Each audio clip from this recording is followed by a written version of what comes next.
Look at that. It's President of the United States, Donald Trump. Mr. President, how are you, sir? You've been fantastic. Thank you, Larry. Thank you. Have a seat. Great to talk to you. You're on WMAL. This is the Washington, D.C. powerhouse. I know that, and you've station. been so nice, and I appreciate it, Larry. Thank you. It's great to talk with you. I just want to make sure that we're getting you on our social media. Thanks for joining us. And this is a very big and busy day for you, so thanks for making time.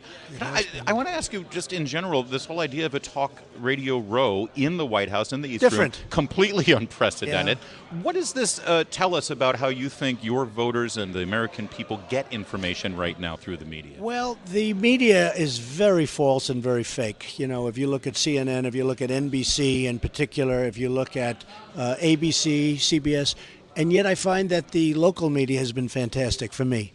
I mean, somebody had to be good, and Fox has treated me fairly. Fox has really treated me fairly, but the local media has been really great. And in addition to that, like you, I have social media. We have a lot of people out there in social media. Probably I wouldn't be sitting here right now if it weren't for social media. Yeah. And I thought this would be good. We have some of our really fair people and great people like yourself. And we're doing a little radio walkthrough. And we had Fox. We did a show with Laura. And we have a couple of others up. So it's really great. We're very proud of what we've done. I don't think anybody's done in 10 months, you know, the first 10 months what we've done, whether it's jobs, whether it's the economy, look at what's happening with the economy, whether it's regulations or approvals of bills. I mean, you know, people don't say that. They don't say about us bills. We have almost 70 bills. I think we have almost a record. Somebody said Harry Truman may have the record, but we're catching him. But we have a lot of bills being passed, which people are surprised. Then we have Justice Gorsuch.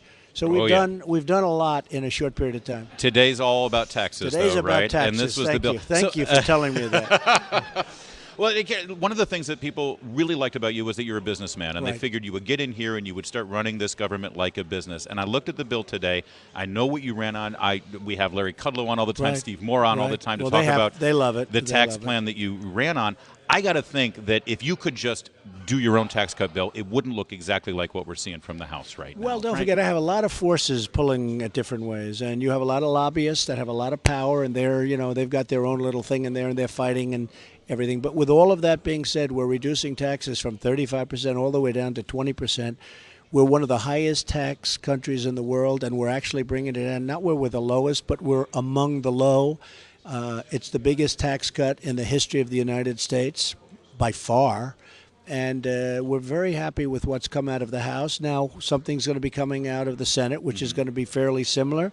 And then everybody's going to sit around, and we're going to end up with, hopefully, the votes. And I think we will have the votes. I think you see that. There's a great level of popularity for what we're doing, and we need it to take off. We're doing, as you know, 3. We just had a 3 come out in GDP, and we had a 3.2 the previous quarter. And people didn't think we'd be there for 2 or 3 years. Yeah, and certainly not this last quarter with the devastating hurricanes. Quarter, we had, that's the equivalent of a point. That would have meant we could have hit 4 because we had really 5 hurricanes, and they were bad ones, as bad as you're going to see. And we thought that was the equivalent of a point and maybe even more. And we hit 3, which actually was impressive even to me. So when you we're going to go up a lot higher than that. You approach this as a businessman. You talk about the economic growth. This is, I think, what a lot of conservatives, Republicans have been craving over the years, to be able to equate a corporate tax cut from 35% to 20%. From your perspective as a businessman, as a person who hired people, what that tangibly means for jobs, not theoretically, but realistically what it means for jobs and wages. Well, it means so much. Even the thing expensing, nobody even talks about it, where you can write something off in 1 year. I mean, nobody's ever even heard of something like this. And to me, that's going to be one of the great unsung. That's just one of many things. But we're bringing $4 trillion or more back into our country. You know, the money that's offshore. You're talking about... With the repatriation. I've been talking about $2.5 trillion now for years. But it's not staying the same. It's much increased. And we think it's probably over $4 trillion. That money's coming back into our country because right now you can't get it back in. It's so prohibitive that Apple and all of these companies that have this money, all of this money that they made overseas, they can't bring it back. So now they're going to be bringing the money back in, and that money's going to be put to work for the Americans, for the United States, instead of other countries. That in itself is big. But really big is bringing it down from 35 down to 20. You know, China's at 15%. Other countries are much lower. Yeah. I guess the average I heard the other day was like 23.4%. So we'll be at 20. We'll be a little bit below.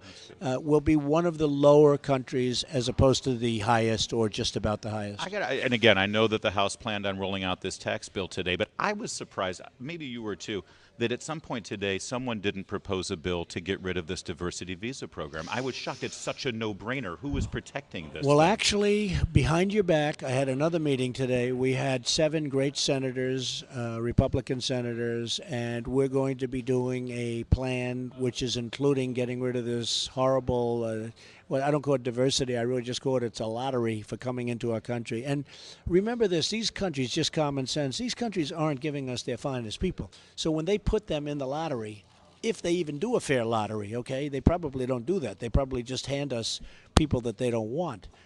Like this character, this horror show, this animal that just came in to, and did this horrible damage. And people don't even talk about the badly injured. Look at these. The people have been so badly injured, so badly hurt. And we are working on that very hard and very fast. And I put out orders today to terminate it. The diversity lottery. The diversity lottery. And just to follow up on that, I hope it's a clean bill. They're not going to try to horse trade on this thing. Well, I mean, it may be part of DACA where we're going to get a lot of other things too. So there's plenty of other things. Immigration in this country is a mess. We're supposed to take people that the rest of the world doesn't want, and we're supposed to say it's a lovely event. It's not going to happen that way anymore with me. And you see what we're doing on immigration. I mean, we stop well over 70% of the border even before the wall goes up, and we've talked to the Border Patrol agents, and they're thrilled with they're liking us, and I'm liking them. They actually endorsed me. The first time they've ever endorsed a candidate for president. I'm not even sure if they're allowed to endorse, and they endorsed anyway. But we have 5 prototypes, really even 6 prototypes of walls. We're going to be making the choice that we're going to build the wall. We need the wall for another reason: drugs. The drugs that are pouring in. The wall will make it a much tougher situation. Whenever I open up the phone lines here in Northern Virginia, Maryland, and West Virginia, Pennsylvania, here in the greater Washington area, say, what do you want the administration to be doing? What do you want the president to be doing? This may shock you. One of the things they keep asking for is for the Justice Department to really, truly, honestly investigate Hillary Clinton, the uranium one. They don't feel like justice has really been done there, and they really want...